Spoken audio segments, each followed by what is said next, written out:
Assalamualaikum warahmatullahi wabarakatuh. Perkenalkan, saya Randita Malia dari jurusan Komunikasi dan Penyiaran Islam semester 4. Bismillahirrahmanirrahim. Alhamdulillahirabbil alamin wa bihi nasta'inu ala umuri dunya waddin. Wassalatu wassalamu ala asrofil anbiya'i wa mursalin wa ala alihi wa ashabihi ajmain. Amma ba'du. Puja dan puji syukur mari kita panjatkan atas kehadirat Allah Subhanahu wa Ta'ala yang telah memberi rahmat, nikmat serta karunia-Nya, sehingga pada kesempatan kali ini saya akan membahas mengenai hadis tidak mengganggu orang lain. Salawat serta salam tak lupa kita curahkan kepada junjungan Nabi besar kita Muhammad Sallallahu Alaihi Wasallam yang telah membawa kita dari zaman kegelapan hingga zaman terang benderang seperti saat ini.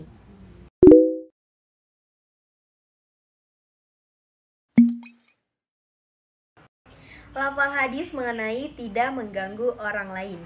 An Abdillah ibni Amri radhiyallahu anhuma an Nabi sallallahu alaihi wasallam qala muslimu man salimal muslimuna min lisanihi wa yadihi wal muhajiri man hajara mana Allahu anhu. Dari Abdullah bin Amr bin Ash radhiyallahu anhu meriwayatkan bahwa Rasulullah Shallallahu alaihi wasallam bersabda, seorang muslim adalah orang yang kaum muslimin selain dari gangguan lisan dan tangannya. Sedangkan muhajir ialah orang yang hijrah atau orang yang meninggalkan apa-apa yang dilarang oleh Allah Subhanahu wa taala. Diriwayatkan Al-Bukhari, Abu Dawud dan Nasai. Terkait ulasan pada hadis ini membahas dua pokok bahasan. Yang pertama tentang hakikat seorang muslim dalam membina hubungan dengan muslim lainnya dalam kehidupan sehari-hari.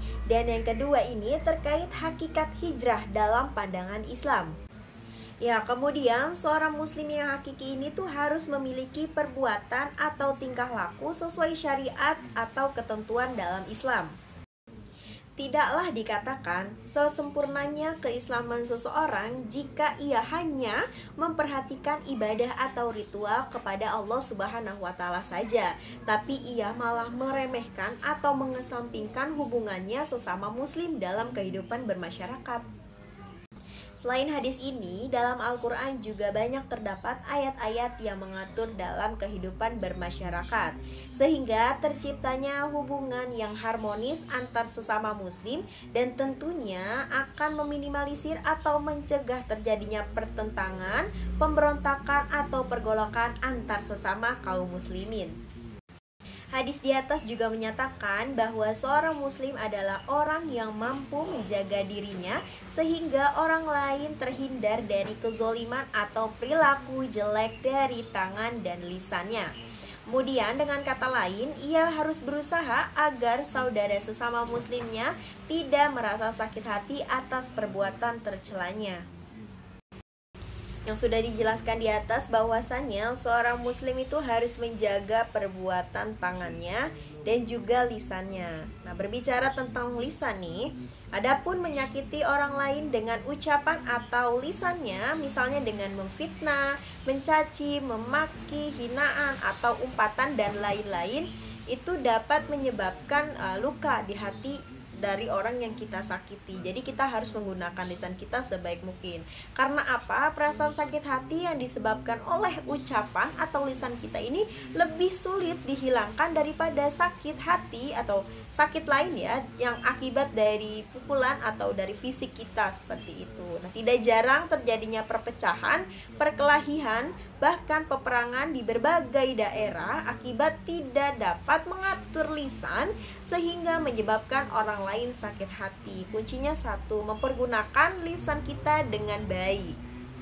Dengan demikian, seseorang muslim itu harus benar-benar berusaha untuk tidak menyakiti saudaranya dengan cara apapun dan kapanpun.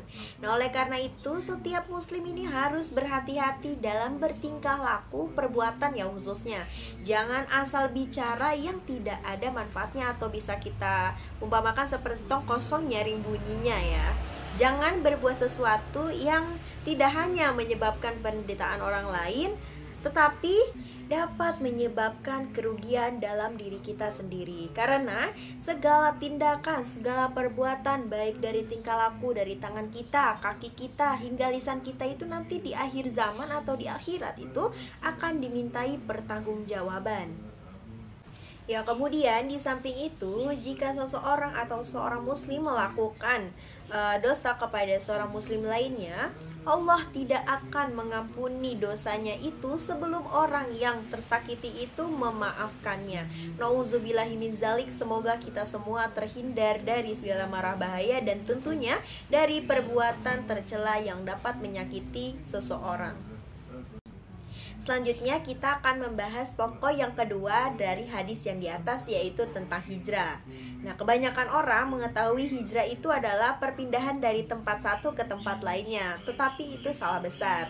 Hijrah yang dimaksud di sini ialah hijrah menuju dari perbuatan jelek atau kebiasaan yang buruk menuju kebaikan yang semestinya melakukan perintah-perintah yang diberikan oleh Allah Subhanahu wa taala. Nah, memang ya yang kita ketahui bahwa perpindahan dari perbuatan buruk ke perbuatan yang lurus atau perbuatan yang baik itu memang sangat susah bagi pemula untuk berhijrah. Biasanya ia melakukan perbuatan yang dilarang oleh agama atau terbiasa melakukan sesuatu yang telah diperintahkan agama untuk mengubah perilakunya.